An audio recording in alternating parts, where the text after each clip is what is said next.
जय हिंद। कैसे हैं आप लोग? आशा करते हैं आप लोग ठीक होंगे। जैसे कि हमने अगली वीडियो में जब हमने पढ़ा रहे थे, हमने बोला था कि आप लोगों को कि हम मैथिली का पाठ और उस लेखक के परिचय को लेकर के आएंगे। तो आज हम वही लेकर के आए हैं। तो शुरू करने से पहले जो विद्यार्थी इस नए चैनल पे आए होंगे वो इस चैनल को सब्सक्राइब कर लेंगे और साथ ही साथ अपने दोस्तों में शेयर कर देंगे। ठीक है। तो जिस प्रकार से हमने आपको बोला था कि हम मैथिली का हर एक पाठ और लेखक के परिचय को पढ़ाएंगे, तो चलिए मैथिली भाषा में एक नए अंदाज से पढ़ते हैं।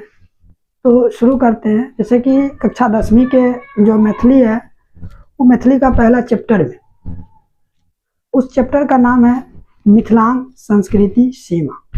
मिथिलांग संस्कृति सीमा, जेकर रचनाकार रामलोचन शरण छथिन। इनका जन्म 1891 ईस्वी में भेल। रामलोचन शरण के जन्म 1891 ईस्वी में भेल और इनका निधन की अगर हम बात करूँ तो 14 मई 1791 ईस्वी में इनका निधन हो गया। और रामलोचन शरण जी के जो जन्म स्थान है, यानी कि शुरुआती दौर में उनका माता पिता जगदीशपुर जो शाहबाद जिला पड़े छे, वहाँ पर इनका जो पूर्वज निवास करे चला। लेकिन बाद में रामलोचन शरण जी के पूर्वज बिहार के मुजफ्फरपुर जिलांग राधाउर ग्राम में आके बस गए। तो तैसे हम इनका जो निवास स्थान मुजफ्फरपुर जिलांग के राधाउर ग्राम के कहे छनी। इनका अगर विशेषता के बात करवे, रामलोचन शरण के विशेषता के बाद, तो ये दरभंगा में पुस्तक भंडार और हिमालय प्रेसक स्थापना कैलक। बाद में ही पटना गेल और पटना में वहाँ जिला के बाद पटना में भी पुस्तक भंडार और हिमालय प्रेसक स्थापना कैली। ये व्याकरण चंद्र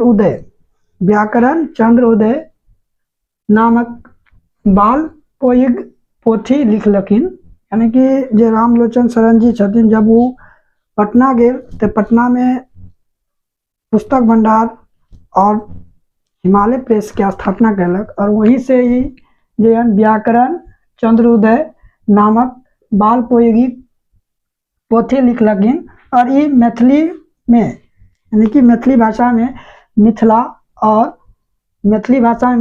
हिंदी में बालक श्रीदृश्य पत्रिका प्रकाशन से हो कैलक। और हिनका जो प्रस्तुतिजन निबंध जे प्रावेशिक मिथिलांग साहित्य से लेल गेल अछि, जकर संपादक अगर बात करबे तो प्रोफेसर हरिमोहन झा और प्रोफेसर गंगापति सिंह है। यानी कि जो एकर निबंध है प्रावेशिक मिथिलांग साहित्य, ई जे निबंध सा लेल गेल है, जकर संपादक के छथिन प्रोफेसर हरिमोहन झा और प्रोफेसर गंगापति सिंह। ये पुस्तक भंडार अंतिम समय में ये पुस्तक भंडार लहरियासराय जो कि दरभंगा में पड़े छे, वहाँ से ये पुस्तक के केलक प्रकाशन केलक। यानी कि जो भी पुस्तक इनका द्वारा लिखल गेल छे कोई ना कोई पुस्तक भंडार से ही प्रकाशित कल गेल छे। जो इनका जो प्रवेशिक मिथिलांग साहित्य से ये जो प्रकाशित भेल कहाँ से, तो लहरियासराय पुस्तक भंडार। यानी कि पुस्तक भंडार जो लहरियासराय दरभंगा से प्रकाशित भेल। और पहला चैप्टर जिस प्रकार के हमने लोगन के देखल कि मिथिलांग संस्कृति सीमा भेल, जे कि अगर विधा में देखियो तो ये निबंध विधा में तो देख लो मिथिलांग संस्कृति सीमा के बारे में। अब दूसरा चैप्टर देखे छी, जेकर चैप्टर के नाम भेल राष्ट्रभाषा और मातृभाषा। जे कि अगर विधा पूछल जाए तो ये निबंध विधा भेल। एकर रचनाकार भोलालाल दास। राष्ट्रभाषा और मातृभाषा के रचनाकार के भेल तो भोलालाल दास। एकर जन्म 1897 ईस्वी में एकर जन्म और निधन के बात करूँ तो 1977 ईस्वी में एकर निधन भेल। एकर माता के नाम सकलवती पिता के नाम चुआलाल, यानी कि भोलालाल दास के माता के नाम सकलवती, पिता के नाम चुआलाल। एक जो निवास स्थान भी दरभंगा के कसरोर गांव में, दरभंगा के कसरोर गांव में एक निवास स्थान भी। भोलालाल दास जी के अगर बात कल जाए तो हिनका जो प्राथमिक शिक्षा एक मातृक मैसी सहरसा में भेल, यानी कि भोलालाल दास जी के जो प्राथमिक शिक्षा भेल एक मातृक अर्थात नानी गांव में एक प्राथमिक शिक्षा भेल, जे कि मैसी सहरसा में भेल।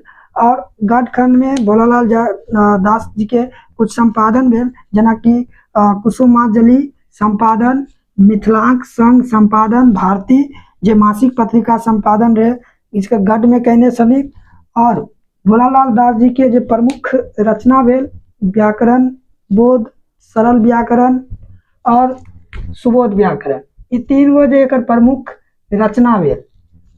और भोलालाल दास जी 1925 में वकालती आरंभ सेहो कैलक, यानी कि भोलालाल दास जी 1925 में वकालत आरंभ सेहो कैलक। हम आए पढ़लू पहला चैप्टर और दूसरा चैप्टर, कल हम तीसरा और चौथा चैप्टर लेके हम ठीक। तो आशा करते हैं आप लोगों को वीडियो अच्छा लगा होगा। हमारे जो मैथिली भाषा है वो हमारे मिथिलांक मातृभाषा है, तो अगर गलती हो जाए तो क्षमा करिएगा। और जाते जाते वीडियो को लाइक शेयर सब्सक्राइब सब कर दीजिएगा। धन्यवाद।